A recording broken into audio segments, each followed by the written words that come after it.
हरिओम।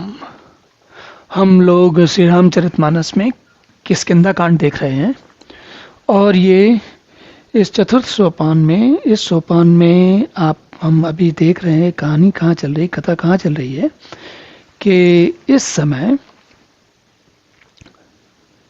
भगवान जी के पास हनुमान जी अंगद और अंगद नील और भगवान हनुमान जी भगवान के पास गए हैं और सुग्रीव उनको बता रहे हैं कि कैसे कैसे क्या ढूंढना है, क्या करना है, सीता को ढूंढने में कैसे प्रयत्न करना है। और जब कहते हैं, देखिए आगे क्या कथा चलती है। पाछे पवन तनय से रुनावा, जानि काज प्रभु निकट बुलावा, परसासीस सरोरोह पानी, कर मुद्रिका दीन जन जानी। सारे लोगों ने जब सिर निभा लिया तो हमारे मतलब हम सभी के, हमारे आपके सबके जो सर्वप्रिय हैं हनुमान जी, वो सबसे पीछे आए और आकर उन्होंने सिर नवाया। देखिए कितनी, हम इतने वर्षों में हम इस कथा के बारे में न जाने कब से सुनते आते हैं, लेकिन जो हनुमान जी के बारे में क्यों को सोच कर मन में जो भाव आता है वो एक अद्वितीय और एक बड़ा ही विशेष प्रकार का भाव है। और उसमें ये अलग बात है कि भगवान के सेवकों में, भगवान के सभी सेवकों में हनुमान जी सर्वोपरि हैं, पर कहीं ना कहीं ऐसा लगता है कि भगवान जी के सेवक हनुमान जी हैं और हम लोग जो साधारण लोग हैं वो भी भगवान जी के सेवक हैं। अब ये अलग बात है कि हनुमान जी से हमारी कोई तुलना ही नहीं दूर दूर तक, लेकिन फिर भी ऐसा होता है ना कि जो छोटा व्यक्ति होता है उसको जब दूसरे किसी को देखता है, बड़े को आदमी को, तो वो सोचता है कि उसको कहीं ना कहीं जो भी समानता छोटी सी भी मिल जाती है तो उसी से प्रसन्न हो जाता है वो। हमारी स्थिति हनुमान जी को लेकर वही रहती है। क्या है कि जैसे हनुमान जी की बार की चर्चा आती है, उनका नाम आता है, मन में एक विशेष भाव आ जाता है।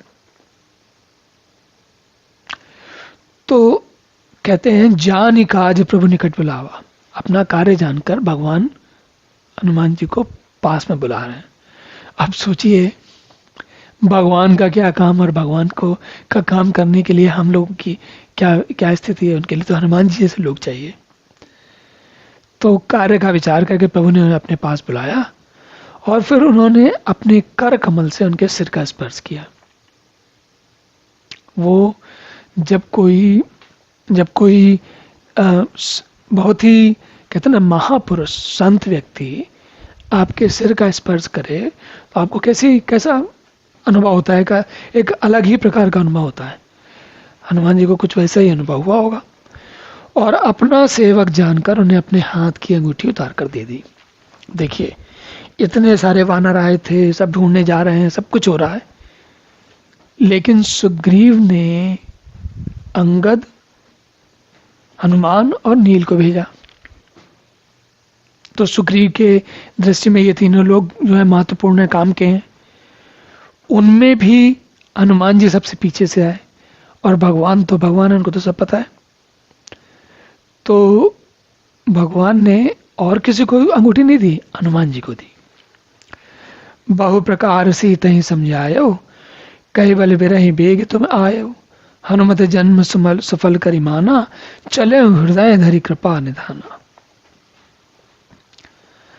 अब हमको नहीं पता ये बात कि इस परिस्थिति में, कहते हैं ना कि हनुमान जी को अपनी जो उनकी जो शक्तियां थी वो भूल गए थे, क्योंकि उनके साथ कोई प्रसंग हो गया था जिसमें वो सूर्य के तक चले गए थे। तो अब यहाँ ये समझिए कि जब हनुमान जी भी भगवान राम से मिलने गए हैं और उन्होंने उनसे आशीर्वाद लिया है, तो हम ये मान के चल सकते हैं कि अभी हनुमान जी को अपनी वास्तविक शक्ति का अनुभव याद नहीं आया, उसका स्मरण नहीं हुआ है। लेकिन हनुमान जी तो फिर भी हनुमान जी हैं। तो क्या कहते हैं, उनको भगवान रामचंद्र जी समझा रहे हैं, क्योंकि ये विशेष कार्यक्रम क्यों हो रहा है, क्योंकि वो हनुमान जी हैं विशेष। तो हनुमान जी कहते हैं बहु प्रकार से तही समझायो, सीता को बार बार समझाना, और कई बल विरह बेग तुम्हें आयो, सब कुछ मेरा बल तथा विरह इत्यादि कहकर मैं मुझे कितना कष्ट हो रहा है सीता के चले जाने से, वो सब बताना और जल्दी शीघ्र लौट आना। हनुमत जन्म सफल करिमाना, चले हृदय धरि कृपा निधाना। हनुमान जी ने सोचा कि अरे वाह भाई वाह, भगवान हमारे प्रति प्रसन्न, इतनी अच्छी बात कह दी हमसे। तो यहाँ पर हमें बार बार अभी ध्यान रखना है, क्योंकि हनुमान जी का वो प्रसंग भी आएगा जब हनुमान जी को अपने वास्तविक स्वरूप का ठीक से ज्ञान होगा, लेकिन अभी नहीं है। और चूंकि अभी नहीं है तो वो हनुमान जी का जो स्वाभाविक स्थिति है, वो भाव उनका, वो उस प्रकार की चीज उनमें नहीं दिख रही है अभी। और कृपा निधान प्रभु को हृदय में धारण करके वो चले। यहाँ एक ध्यान देने की बात है, अब तो अलग बात है, लेकिन जब मैं छोटा होता था, उम्र में छोटा होता था, या हमारे ऐसे बालक लोग जब छोटे होते थे तब कभी, तो मन में ऐसे कुछ भी कोई भी विचार आ जाते थे। एक विचार ये आता था कि जब हनुमान जी वहां चले गए और उन्होंने जाकर लंका को जलाई दिया, जब हनुमान जी इतने शक्तिशाली थे, तो सीधे सीता जी को लेके क्यों नहीं चले आए, वहीं से लेके आ जाते भाई। जब गए ही थे तो अब उसके बाद रुकने की जरूरत क्या थी? मतलब ये क्यों कि अब जाएंगे, देख के आएंगे, पता लगा लेंगे, फिर वापस आ जाएंगे, फिर लाएंगे नहीं।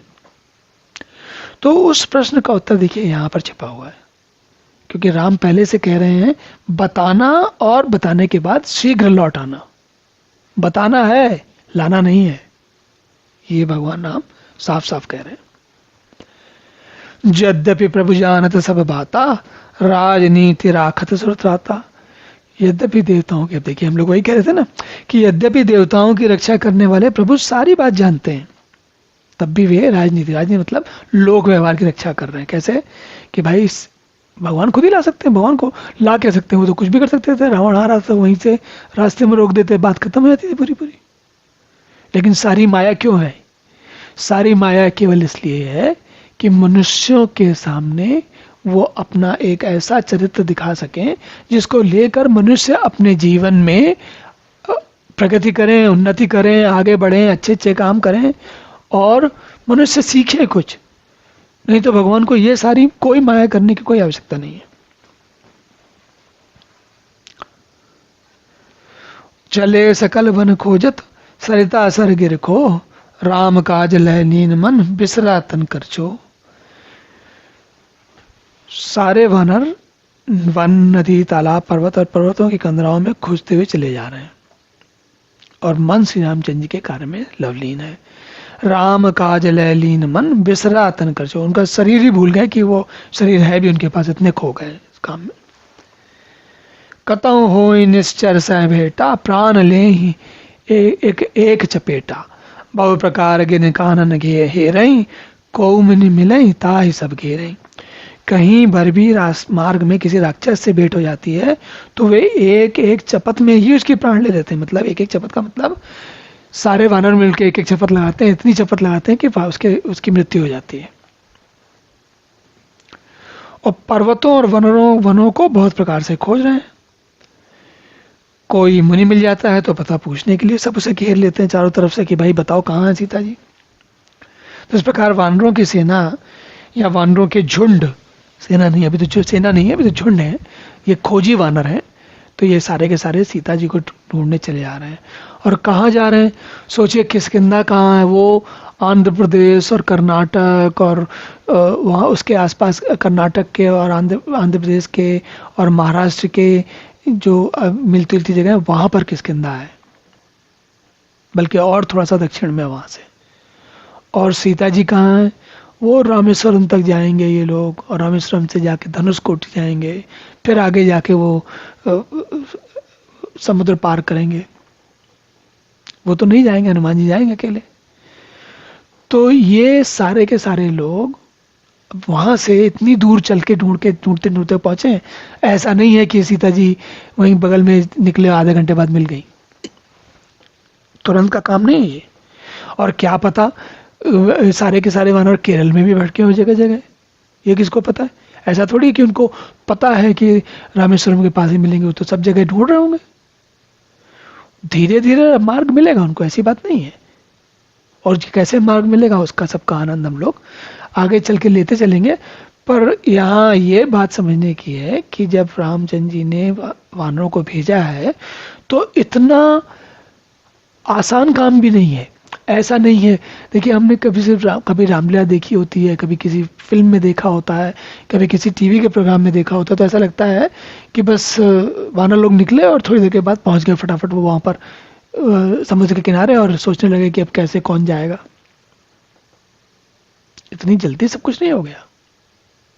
तो हमें इनसे थोड़ा सा इन कथा के साथ साथ उसकी गंभीरता, कथा की गंभीरता में क्या क्या कितनी कठिनाई छिपी हुई है उसका भी थोड़ा अनुभव करते चलना चाहिए, ताकि समझ में आए कि भाई ये कथा क्यों इतनी विशेष अनुपम है, और कैसे कितनी कथा कितनी कठिन है और वास्तविकता में कितना कठिन रहा होगा।